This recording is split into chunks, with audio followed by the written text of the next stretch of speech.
Hello everybody. Have you heard of free trade? Well, I have been learning about free trade on my own time. I had started researching free trade when I came across a booth at my family's church while we were having a multicultural dinner.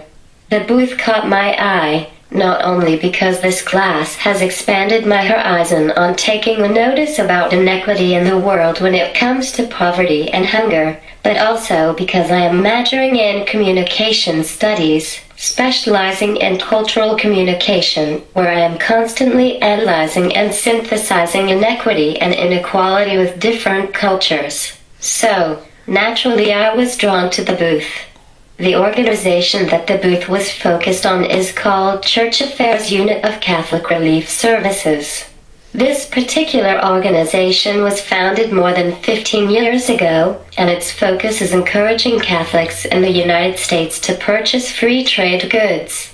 The Church Affairs Unit of Catholic Relief Services has a network of a dozen or more partnerships over 5 regions, and it sells more than $2 million yearly on crafts, chocolate, and my favorite, coffee. In order to improve lives of individuals across the globe, the website of this organization suggested that we need to do more than solidarity shopping.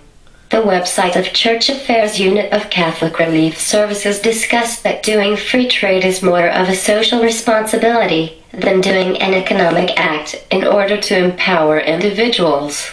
Church Affairs Unit of Catholic Relief Services partners Catholics confront global poverty to empower the individuals who benefit from fair trade understand how they can learn, advocate, and give when it comes to climate change and natural resources.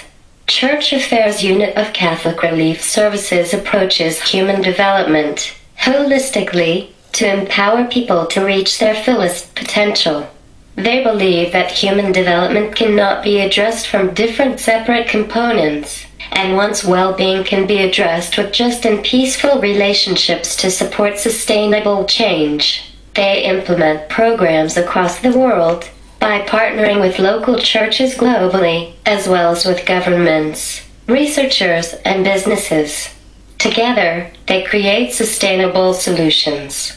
This organization promotes nutrition into its agriculture to improve the health of farm families.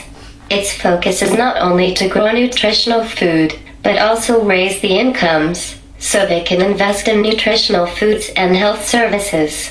They provide nutrient-enriched seeds and crops, and give practical nutrition information. They empower women, too, by improving decision-making and their autonomy over income and resources. You can help by buying the food from local stores that have fair trade symbols. They also have been selling the items at various churches, such as St. Thomas of Canterbury. They do not sell just food and drinks but also sell miscellaneous, like cards, pillows, and bags. I bought a card that was made by women who have been involved in human trafficking in the Philippines, and the proceeds go back to those women so their lives can improve. I am thankful that I help women in the Philippines, especially when I love empowering women. The website does not have the events where they are selling the items in December yet, but if you would go on their local website, siliconvalleyfairtrade.blogspot.com, it can tell you when they will have the upcoming event soon. If you do not have the money to buy, I encourage you all to raise awareness about free trade. I am not sure about you all, but I am one of those people who likes to educate those on social media by posting what the social issue is and how they can help. So, you can post something on social media about free trade and how they can help. Remember, knowledge is power, and everyone can contribute by starting to inform people about free trade. Thank you for listening to me today, and I encourage you all to contribute to free trade in one way or another.